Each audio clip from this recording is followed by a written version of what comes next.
Ja mēs paskatāmies tā dziesmu, tad faktiski tas ir veselums, jo mums parasti gribas visu izaugt par detaļām, tad mēs varam analizēt. Un tāpēc tur ir sēdli, un tur ir pavadiņa, un mēnesis dod vienu, saule dod otru, un tad vēl ir mēnesis vārti, caur kuriem tu vari vispār, pie kuriem tev jāpiekļūst, lai vispār tiktu tajā Dieva dēla teritorijā, bez tā nekā. Maldies par savu miglu, un patiesībā tas viss ir vienā dziesmā, tā kā vienā rullīti ielikts, un viņš ir vienā lapā vai vienā, tiksim, tavā nofilmētajā rullītī, viss tur ir iekšā, viss. Ja?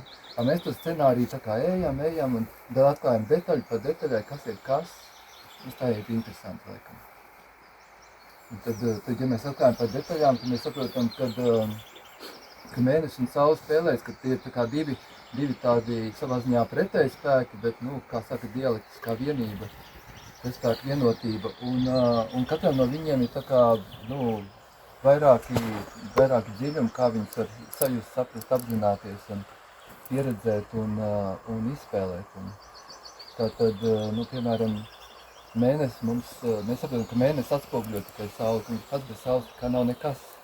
Viņš neredzams, viņš kā nemaz nav, viņš parādās tikai tad, kad gaisa saule viņu apspīd.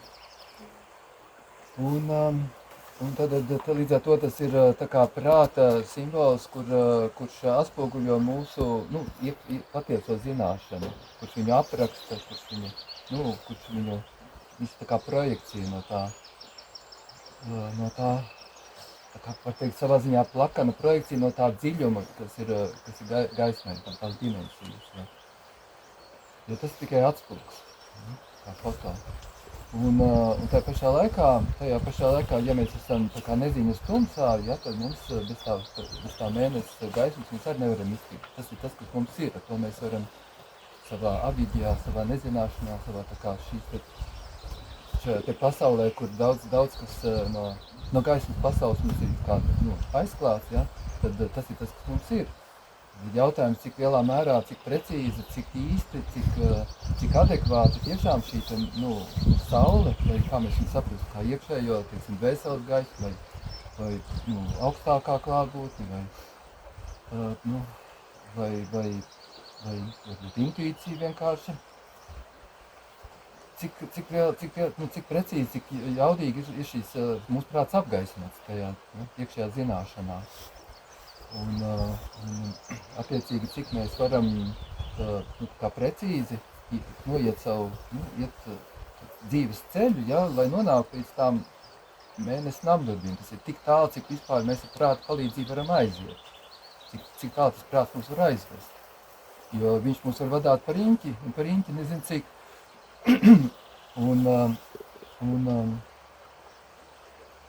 Un līdz ar to mums to savu spēku zirgu, ja, to savu dzinēju spēku, nesēju vilni, mums jāspēj ir apsaglot kā gan ar vienu, gan ar otru.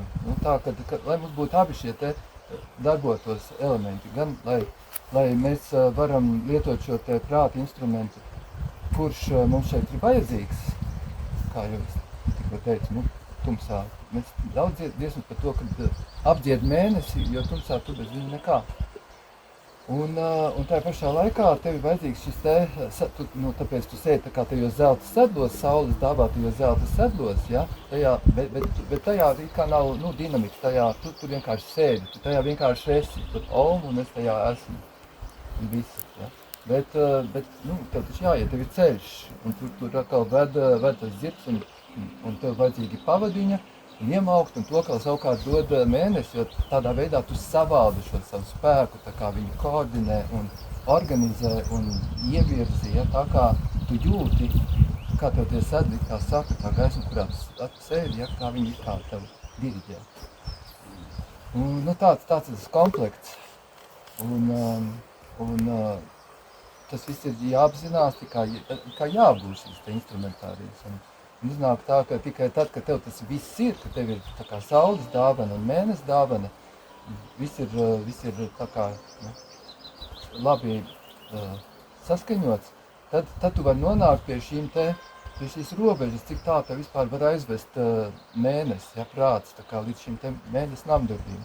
Un tālāk, tad tu jau vari iet šajā Dieva dēlu kopībā, ja, kur šis apzinātības līmenis un šī var teikt, iekšējā koordinācija un pēc savas kā gribi, teiksim, saskaņa ar visu esošo vai visu esošo apzināšanās, kad viņi ir, tā kā viņai varētu teikt, kā būtu jābūt, ja. Tas ļoti, vienmēr viss ir tā kā jābūt, arī šis ceļš, taču ir šī spēle, kā te teicu vienā dziesmā, katra diena ir kā mīkla, kur katru dienu atminās savādāk. Ja, tad katrs šo ceļu iziet savādāk, un tā ir kā interesanta tā kā spēle tajā visā, kad tu aizmaldies tajā miglā, un tu nezini, kā tu izies ārā, un tu tomēr izēji. Katram tas nāk kā savādāk. Kā tu atgūsti to zirgu un atgūsti visu ekipējumu, un esi pēkšņi apzinies, ka tu esi Dieva dēls ar citiem Dieva dēliem. Un, ja mēs tā skatāmies vēl, kā es teicu, ka Saule un Mēnesis, kad viņi ir tā kā dažādos dzīvumos saprotam, tad teiksim, Mēnesis ir tā kā mēs dzīvojam lielā mērā viņas varā, ja, tad mums ir kā vajadzētu labi saprast kādus viņu dziļuma pakāpes, kā tas viss darbojas, ja. Jo mēs esam arī tā kā Mēnesis virspusītē parasti, tajā prāta virspusējā tā kā darbībā atrodamies tikai to mēs parasti apzināmies ikdienas apziņā, ja, tajā šaurajā televīzorā, ja, kur iznes vizualizē kaut kādas daudz dziļākas zināšanas par visu ko. Un tātad šajā te prāta ekrānā, tas ir vēl līdzības ar datoru, kad tur ir informācijas varbūt nezinu cik, bet uz operatīva atmiņa, kas darbojas mums taisni tagad, dotā brīdī pieejam, tas ir tas, kas ir uz ekrāna iznests. Un kas tur apakšā, kur bāzējas viss šis redzējums, kas viņu tā kā zīmē, kas viņu, ļauj, tā kā liek viņam tādam būt tā ekrāna. Un tāpēc Mēnesis, viņš patiesībā atspoguļo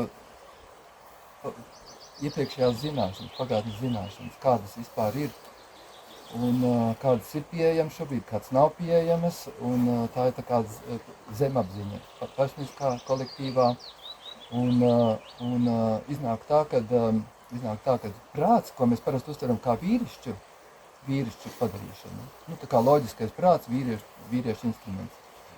Izrādās, ka viņš bāzējas tieši zemapziņā tā kā ierakstītā pagātnes vai uzkrātajā informācijā, kas savukārt ir tā kā sievišķais instruments faktiski. Sieviete pagātnes informācijas nesēja, viņa tā kā zeme, kā saknes, kā viss iemiesotais, kas uzkrāja informāciju par visu bijušo, kas zemē viss ir ierakstīts, kas ir zemes bijis. Un sieviete ir tāda kā pūra lāde, kur glabā visu dzimtas bagātību, kur šādas te jostas iekšā saliktas, ja, kur tā kā katra dzīve izdzīvot kā tāda josta. Un, vai sakša, ja, kad izrakstīja savu villainu, pakāri tur ābelē, tur Dieva dēlu tajā pasaulē, ja, tad stāsts par to, kad sieviete viņa ieraksta tos rakstus un nodod viņus tālāk, no paudzes paudzē. Tad iznāk šī pagātnes informācija, kurā bāzējas it kā mūsu vīrišķais tā kā racionālais prāts, faktiski viņš balstās šajā te kaut kādā ziņā impulsīvajā, emocionālajā, ja, šajā te pagātnes informācijas iedabā. Jo viss šī pagātnes informācija, kāpēc vispār tāda ir? Tāpēc, ka viņas ir tā kā līdz enerģija, kas ir iekustināta, bet viņa nav aizvadīta līdz pilnībai. Viņa kaut kad iekustināta, ieviļņota, un līdz ar to viņa ir tādā emocionāli informatīvā līmenī, vai veidā ierakstīta cilvēkos. Un it kā, lai kompensētu šo te līdz galam neizteikto, neizdarīto, neizdzīvoto, neizpausto, lai to kompensētu, it kā darbojas šis te mentālais aparāts, kas mēģina atrast atrisinājumu tam visam savā veidā, kā viņš prot. Bet tas viss nenovad līdz kādam, tas viss šī situācija nenovad līdz atrisinājumu.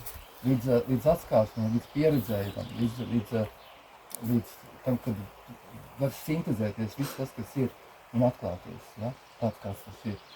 Šī tā kā pretstats, tā kā pretruna, un vienlaikus arī tāda kā bāzēšanās vienam otrā. Un tad iznāk šis te vīrišķais šādā te, tā kā iracionāli, emocionālā un racionāli, tā kā mentālā, variantā viņš laik darbojas, katrā cilvēkā un vispār visā šeit mēnesis principā vai mentālajā principā. Cilvēka mentālajā. Kamēr saule, viņa ir laik klātesoša, viņa kā visu zinoša, un viņa katru no šiem te, viņa ir tas transformācijas instruments, kurš laik piedāvā pilnību zināšanu, kuri ļauj katru šo te līdz galam neatrisināto momentu transformēt pilnīgā zināšanā. Tad, kad pienāk tam laiks, tad, kad ir vajadzība vai patiesa vēlēšanās. Un līdz ar to iznāk, ka tā saule visu laiku pavada mūs šajā ceļā, var teikt, pati nekur neejot, jo viņas laika ir ar mums. Bet arī šai saulē ir vairākas, var teikt, dziļuma pakāpes, jo mēs viņu varam, ir saules māte un saules meitas, piemēram. Un varbūt saules kalponītes, un varbūt saules kučieris, kas ir rūstiņš. Saules tā kā rases vadītājs, ja? Un kurš tad var teikt, ir arī atvasinājums, sākot no tā totāli pilnīgās gaismas, sākotnējās, tā var teikt. Kāpēc tā var teikt? Tāpēc sākotnējo gaismu nemaz nevar ieraudzīt. Tāpēc daudzi saka, ka meklētāji, kad nonāca kaut kādā, kad sākumā ir kā, tumsa, tukšums, dažādi saka. Tāpēc, kad gaismu mēs varam ieraudzīt tikai tad, kad ir atspoguļi. Ja nebūtu te, kur atspoguļoties, visi priekšmeti mēs pa debesis ir izpiedētā gaisma, ja? Ja nebūtu kur šai te gaismai tā kā izpausties, kur viņai būtu iespēja vai absorbēties, vai atspoguļoties, pēc fizika. Ja tad vispār, tad nekas, tad gaismu nevarētu, pamanīt.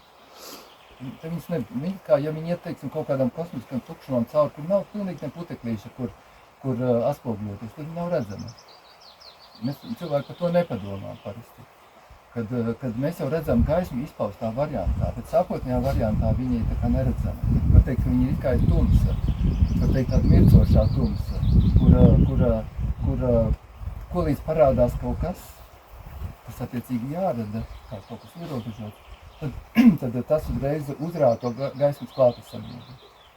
Un tādā veidā var teikt, ka saule mēnesis laik spēlējas, ja, kad viens bez otru kā nevar šajā te pasaulē. Jo citādi, kas no saules, teiksim, kā gaismas avots sākotnējā, ja viņai nav kur atspoguļoties. Viņi pati pakārtojas, līdz ar to tā kā ir vairāk tādi kā realitātes līmeņi, kuros šī gaisma ir izpausties, un viņi pakārtojas. Tiksim, dvēseles līmenis, tas ir viens. Mūsu realitātei šeit jau atkal kaut kāds cits līmenis vai līmenis. Ja kādā veidā šī te sākotnējā radošā kvalitāte, tad inteliģenta enerģija, kā viņi var sevi šeit izpaust un pati sevi tā kā redzēt un pieredzēt.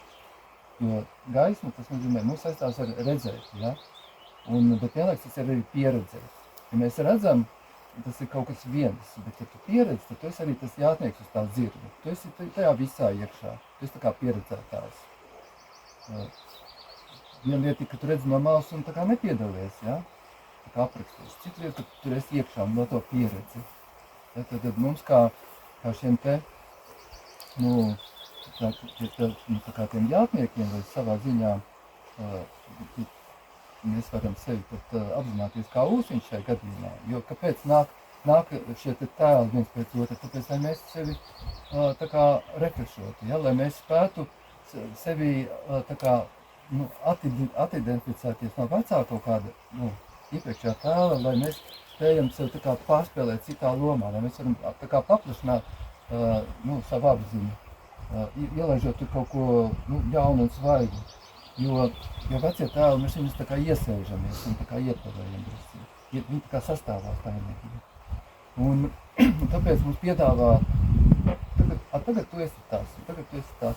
Ja mēs jau nevaram neko, saprast, apzināties, nu, tā kā nesaplūstot ar to, tā kā neielaižot to savu apziņā, tā kā neidentificējoties paši ar to, ko mēs gribam, nu, izzināt, sajust, pieredzēt, nu, būt. Tā ir tikai tāda, nu, tā kā apskaties kaut kādu bildi no malas, ja, muzejā.